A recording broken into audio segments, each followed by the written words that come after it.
Students Ramraj Pithampur की virtual class में आप सभी इंटरमीडिएट के स्टूडेंट का स्वागत है। देखिए स्टूडेंट्स, आज हम जिस टॉपिक पे डिस्कस करने वाले हैं वो टॉपिक हमारा है बायोडाइवर्सिटी, मतलब कि जैव विविधता जिसे हम कहते हैं। तो चलिए देखते हैं बायोडाइवर्सिटी या जैव विविधता होता क्या है। बायोडाइवर्सिटी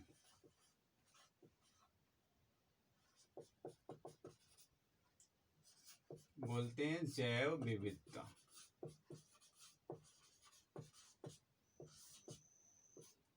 होता क्या है ये? तो सबसे पहले हम इसकी डेफिनेशन देखते हैं। देखिए, जीवों में विविधता थोड़ा सा किसी भी पारिस्थितिक तंत्र में जो होता है उसी को नॉर्मली लोग जैव विविधता कहते हैं। तो हम डेफिनेशन लिख रहे हैं, किसी भी पारिस्थितिक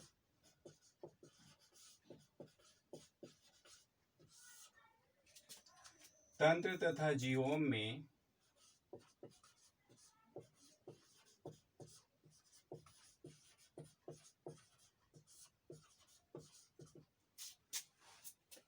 पारस्परिक निर्भरता करते हुए पारस्परिक निर्भरता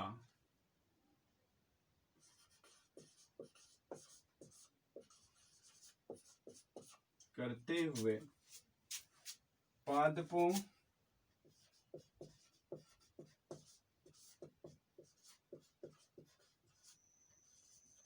जंतुओं व सूक्ष्म जीवों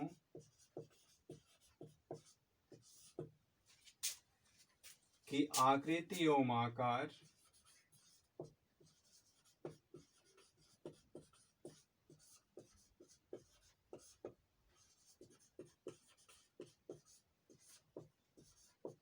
स्वभाव एवं संरचना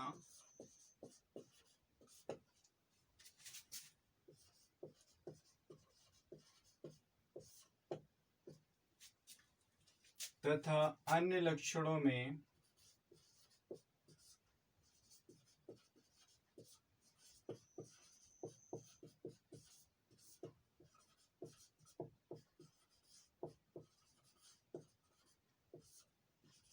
विभिन्न जातियों की उपस्थिति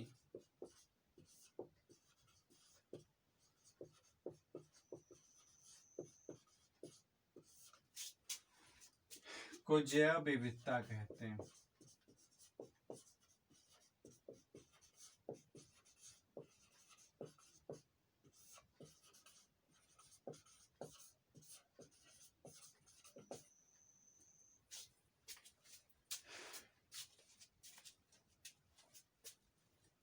अब जैसे वन्य जीव की अगर हम बात करें तो वन्य जीव की भी डिफिनेशन देख ही लेते हैं। देखते हैं वन्य जीव क्या है। तो हम कह सकते हैं वे जीव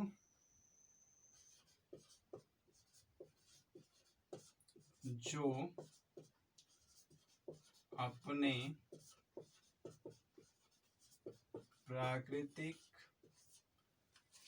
आवास में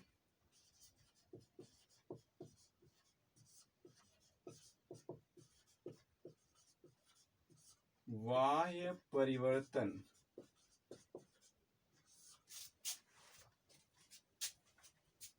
के बिना स्वतंत्र रूप से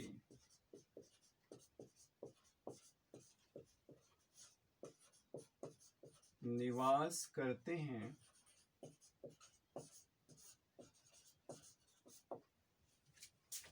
वन्य जीव कहलाते हैं।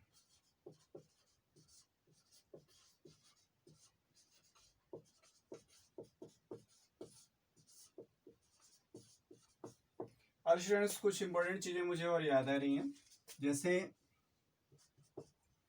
जैव विविधता शब्द का प्रयोग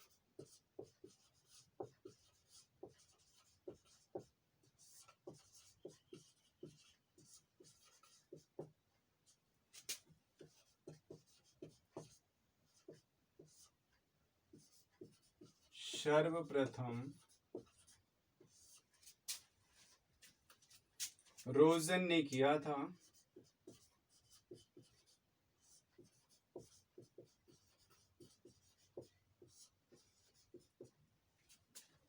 तथा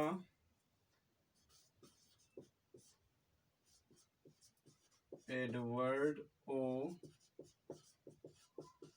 विल्सन को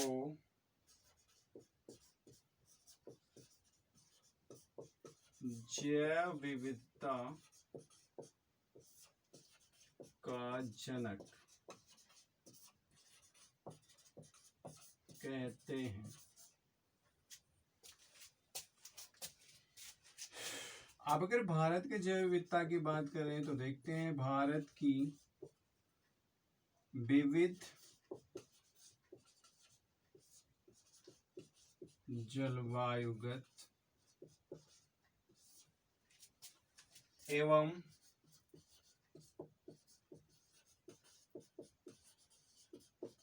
स्थलाकृतिक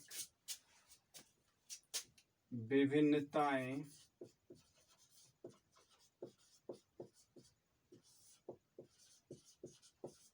इसे पारिस्थितिक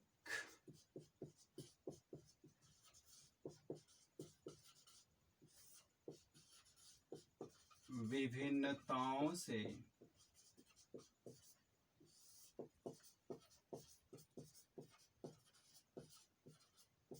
समृद्ध करती हैं। यहाँ हिमालय के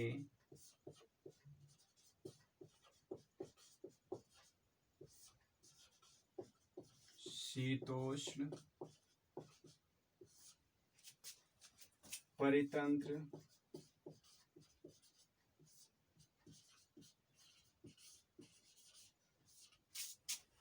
दक्षिणी क्षेत्र में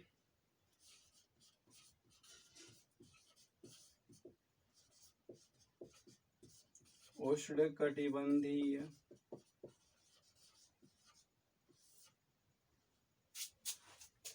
वर्षावन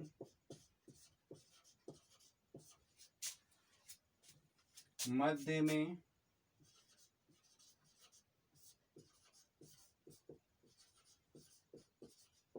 मैदान व पर्णपाती वन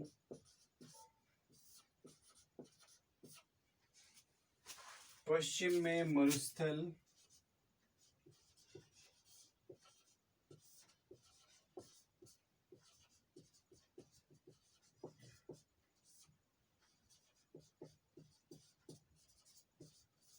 आदि हैं।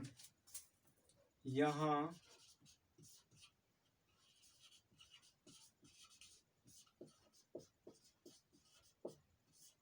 अनेक नदियां, मैंग्रोव आर्द्र क्षेत्र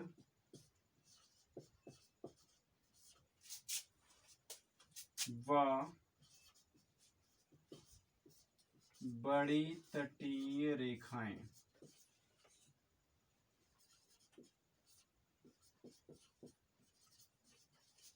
हैं। मतलब कि ये सारी चीजें आपको एक पारिस्थितिक तंत्र में देखने को मिल जाएंगी। तो देखिए, सबसे पहले तो हम ये जानते हैं कि पारिस्थितिक तंत्र में ये जो जैव विविधता का नाम लिया गया, जैव विविधता होता क्या।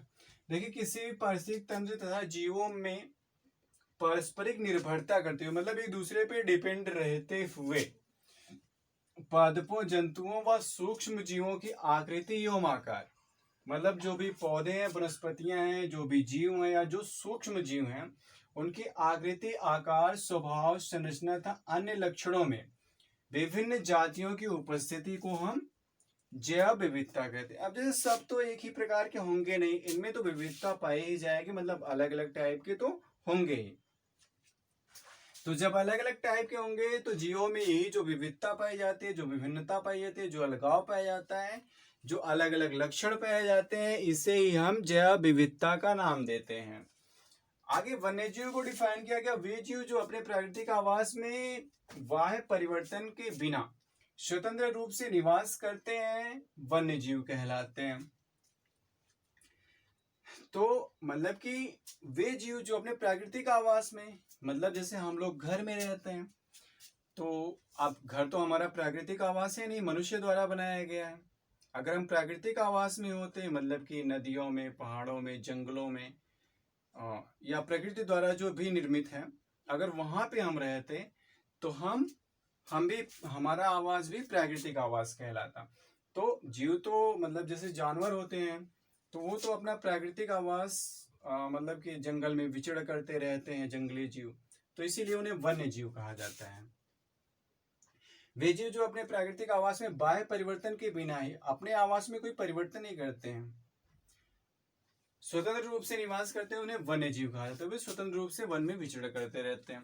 लेकिन अभी अगर हम दूसरे जीवों की बात करें, जैसे चिड़िया हुआ, तो चिड़िया क्या करती है कि चिड़िया अपना घोंसला बना लेती है, तो वो वन्य जीव नहीं कहलाएगी। ठीक है।